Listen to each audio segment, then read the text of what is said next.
거룩하신 하나님, 내 집은 만민이 기도하는 집이라 그 말씀을 부여잡고 이른 새벽에 아버지의 집으로 달려온 모든 믿음의 권속들에게 하나님만이 주실 수 있는 평강과 위로와 영광을 부어 주시옵소서. 그렇게 하실 하나님을 찬양하며 존귀하신 예수님의 이름으로 기도합니다. 아멘. 귀한 자리를 사모함으로 아버지의 집으로 달려오신 모든 믿음의 권속들을 주님의 이름으로 환영합니다. 오늘 우리에게 주시는 말씀 전에 우리 찬양하며 나아가겠습니다. 484장 내 마음의 주여 소망 되소서 부르겠습니다.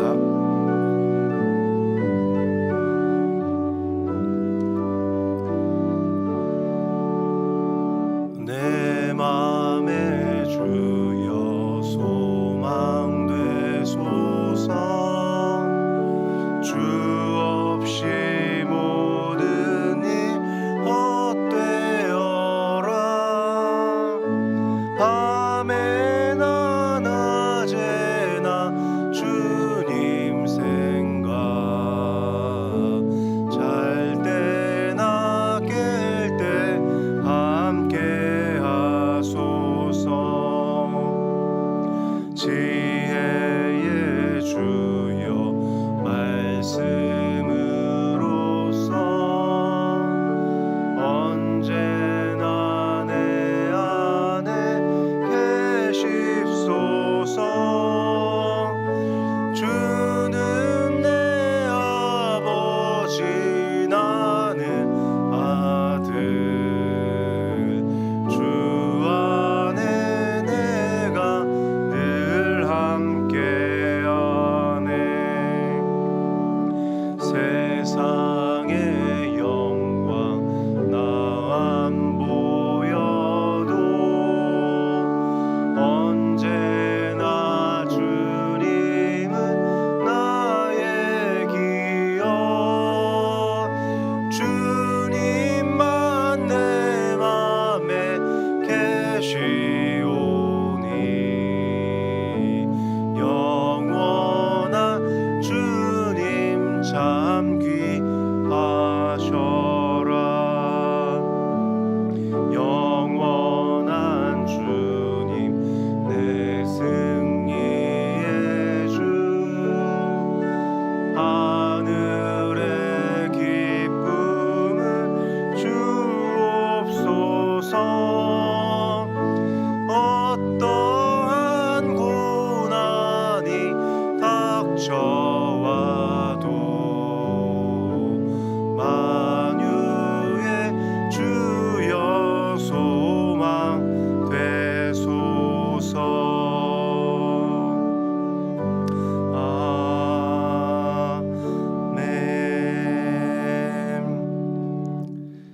아멘. 오늘 우리에게 주시는 하나님의 말씀은 창세기 44장 1절부터 13절 하나님의 섭리에 따라 관계를 회복하라 그 제목으로 함께 말씀을 나누겠습니다. 창세기 44장 1절부터 13절 우리 한 절씩 또박또박 교독하며 나아가겠습니다. 제가 먼저 읽겠습니다. 요셉이 그의 집 청지기에게 명하여 이르되 양식을 각자의 자루에 운반할 수 있을 만큼 채우고 각자의 돈을 그 자루에 넣고 또 내 잔 곧 은잔을 그 청년의 잡기하기에 넣고 그 양식값 돈도 함께 넣으라 하며 그가 요셉의 명령대로 하고 아침이 밝을 때 사람들과 그들의 나귀들을 보내니라. 그들이 성읍에서 나가 멀리 나가기 전에 요셉이 청지기에게 이르되 일어나 그 사람들의 뒤를 따라가서 그들에게 이르기를 너희가 어찌하여 선을 악으로 갚느냐 이것은 내 주인이 가지고 마시며 늘 점치는 데 쓰는 것이 아니냐 너희가 이같이 하니 악하도다 하라. 청지기가 그들에게 따라가서 그대로 말하니 그들이 그에게 대답하되 내 주여 어찌 이렇게 말씀하시나이까 당신의 종들이 이런 일은 결단코 아니하니이다. 우리 자루에 있던 돈도 우리가 가나안 땅에서부터 당신에게로 가져왔거늘 우리가 어찌 당신의 주인의 집에서 은금을 도둑질하리이까 당신의 종들 중 누구에게서 발견되든지 그는 죽을 것이요 우리는 내 주의 종이 되리이다. 이르되 그러면 너희의 말과 같이 하리라. 그것이 누구에게서든지 발견되면 그는 내게 종이 될 것이요 너희는 죄가 없으리라. 그들이 각각 급히 자루를 땅에 내려놓고 자루를 각기 푸니 그가 나이 많은 자에게서부터 시작하여 나이 적은 자께서 조사하매 그 잔이 베냐민의 자루에서 발견된지라. 같이 읽겠습니다. 그들이 옷을 찢고 각기 짐을 나귀 위에 싣고 성으로 돌아가니라. 아멘. 우리가 잘 아는 이야기의 내용이 오늘 본문입니다. 오늘의 성경 본문은 요셉이 형제들을 시험하는 이야기를 소개하고 있습니다. 이 시험을 계획한 요셉의 의도는 예상치 못한 일을 당했을 때 과연 형제들의 선택이 어떻게 드러나는지 그 진심의 방향을 살펴보고자 하는 마음과 함께 자신을 매정히도 버렸던 이전과 다른 형제들의 변화된 모습을 확인하기 위한, 그리고 어쩌면 하나님이 원하시는 선택을 하기를 바랬던 소망을 가지고 은밀한 시험을 했던 의미도 동시에 갖고 있습니다. 우리가 함께 읽은 바대로 이야기의 핵심은 다음과 같습니다. 요셉은 먹을 것을 구하러 온 형제들에게 양식을 주었고 그들의 돈도 돌려줍니다. 바랬던 양식을 구했다는 기쁨과 안도감 가운데 고향으로 가던 형제들 가운데 요셉은 베냐민의 자루에 귀한 은잔을 숨겨둡니다. 요셉은 자신의 청지기에게 형제들이 떠난 후 그들을 뒤쫓아가서 선대한 자신들을 속이고 너희가 잔을 훔쳤다고 엄포를 주고 비난하게 합니다. 그러나 우리가 주의를 잘 기울이지 않는 부분이 있죠. 뭐죠? 요셉의 처벌 조건입니다. 요셉의 처벌 조건에 대해 분명히 해야 할 것이 있습니다. 요셉의 엄포는 어떤 것이었습니까? 만약 그 은잔이 그 형제들 중에 누구에게나 발견되면 모두 처벌한다고 했나요?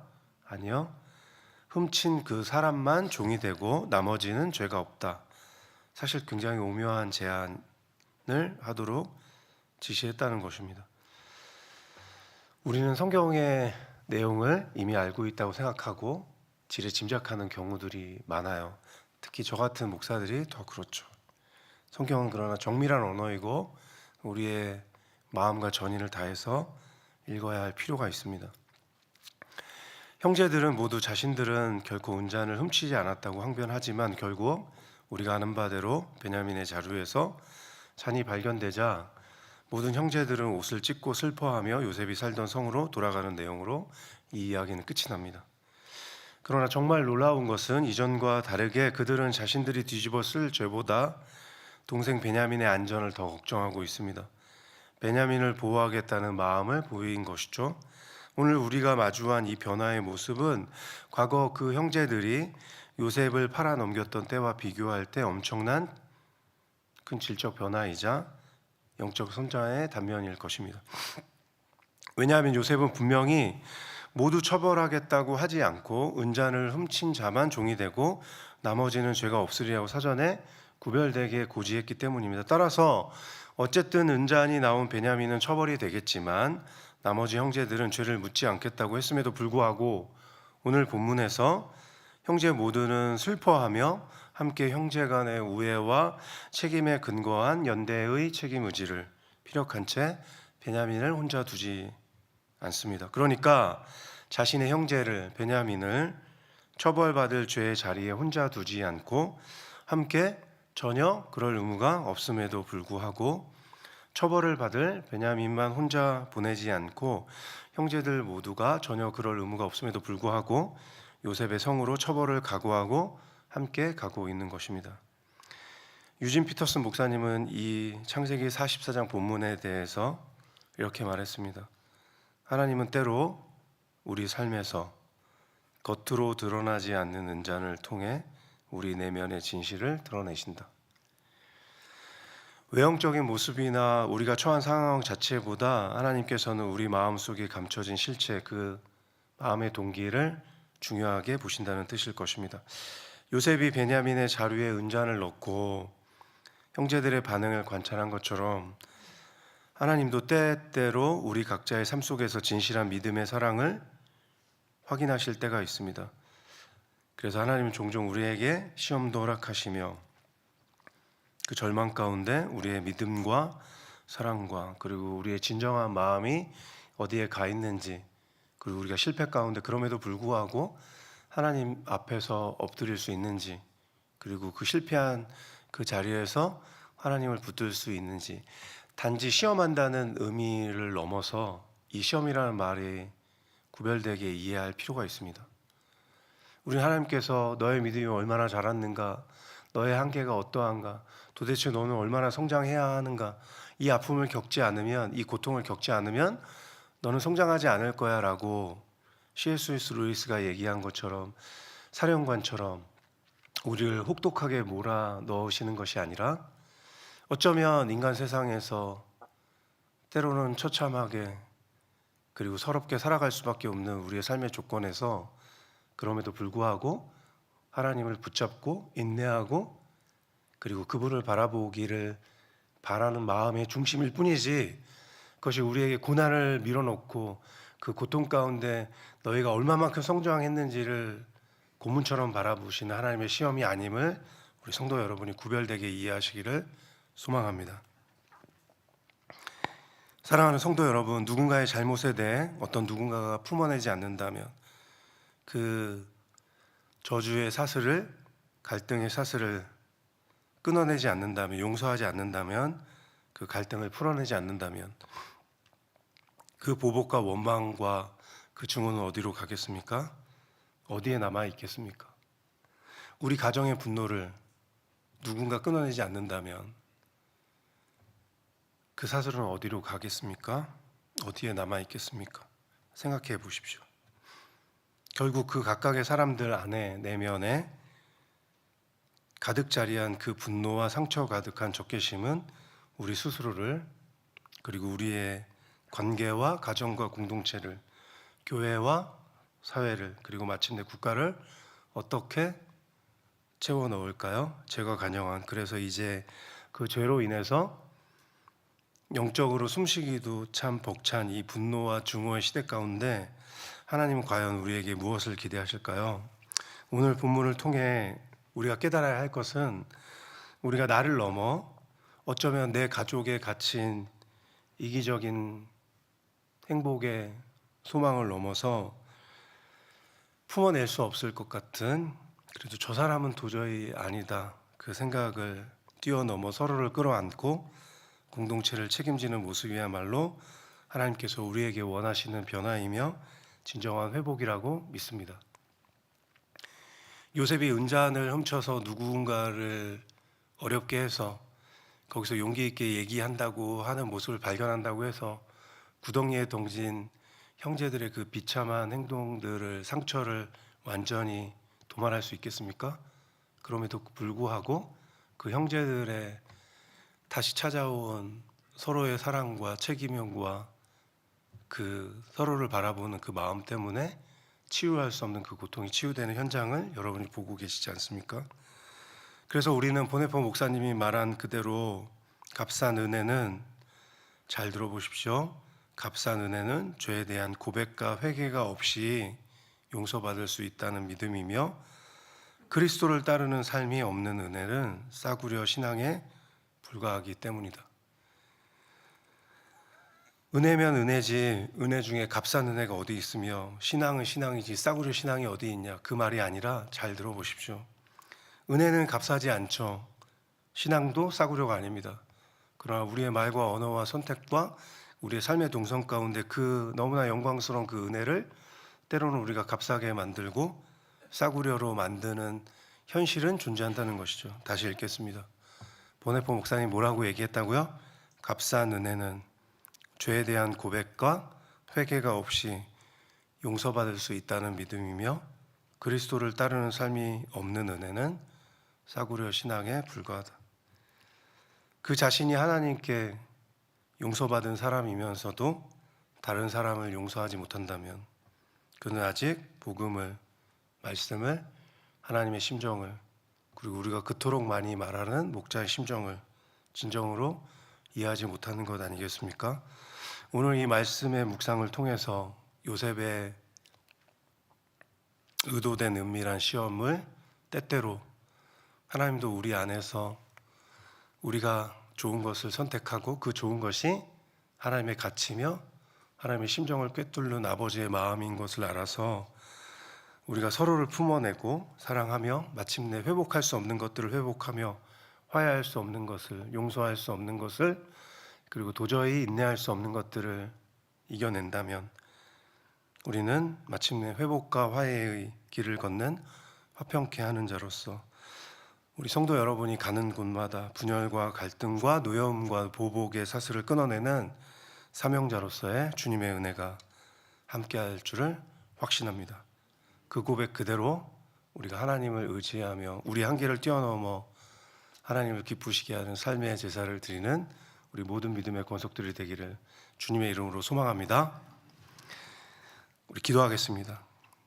거룩하신 하나님, 하나님의 섭리에 따라 관계를 회복하라는 설교 제목이지만 때때로 하나님의 섭리가 무엇인지도 깨닫지 못할 때가 있고 그 섭리가 분명함에도 불구하고 인정하고 싶지 않은 저 밑바닥에 감히 하나님에 대한 분노와 억울한 마음이 싹틀 때 그럼에도 불구하고 우리를 위해 친히 몸을 찢으시고 도저히 생각해도 이해할 수 없는 그 십자가의 놀라운 화해의 비밀을 우리를 위해 2000년 동안 준비하신 그 하나님, 역사의 시공간을 가른 그 하나님이 우리의 아버지임을 깨달아 우리의 모든 분노와 좌절과 낭망을 뛰어넘어 하나님의 심정을 꿰뚫어 주변의 이웃들에게 믿는 자의 삶이 어떤 것인지, 하나님을 믿는 자의 말과 언어와 선택과 남은 삶이 어떤 것인지 명백히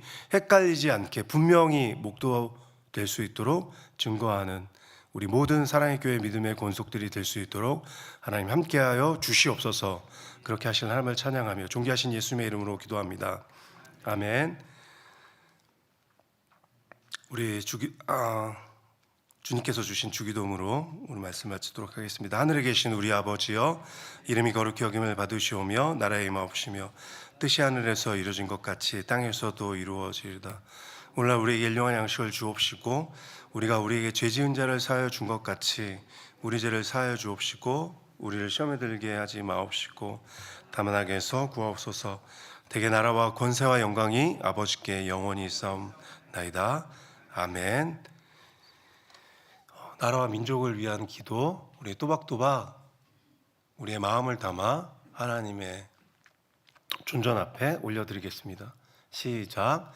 140년 전 복음으로 새롭게 된 대한민국이 예수 그리스도의 이름으로 거룩한 연대를 이루며 열방을 치유하는 축복의 근원 제사장 나라가 되게 하사 이 나라 가운데 거룩한 부흥의 공진과 큰 구원의 물결을 일으키게 하옵소서.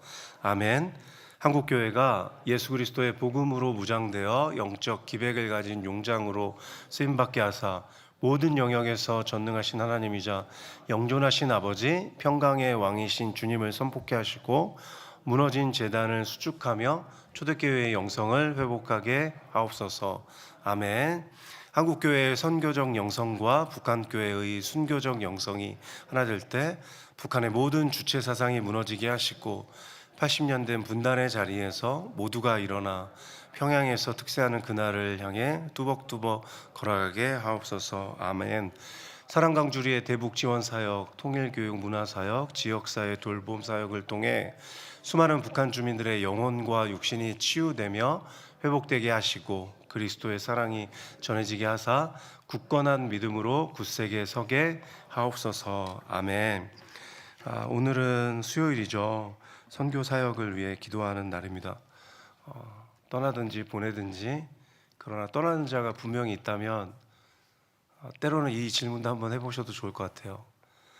떠나는 것과 보내는 것이 똑같다라고 주장하는 것이 아니라 똑같은 하나님을 믿는데 누구는 그 하나님을 위해 자기의 전 인생을 던져서 오지를 넘나들며 하나님을 증거하는데 나의 기도 제목은 왜 나의 욕망으로 가득 차 있는가? 그 애들 말로 현타가 올 때 우리의 믿음의 한계를 뛰어넘어서 진정한 의미에서 가든지 보내든지의 의미를 깨닫게 될 줄 믿습니다. 우리 성도님들의 귀한 후방의 기도를 통해서 전방에 우리 선교사님들이 그들의 어린 자녀들과 하나님 안에 결단한 그 신의의 약속을 맹렬히 탁월한 전투력으로 하나님 앞에 이루어낼 줄 믿습니다.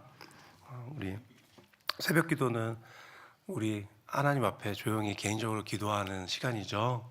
옆 성도들에게 방해되지 않게 하나님의 존전 앞에 은밀히 기도하는 마음으로 나아가겠습니다. 거룩하신 하나님,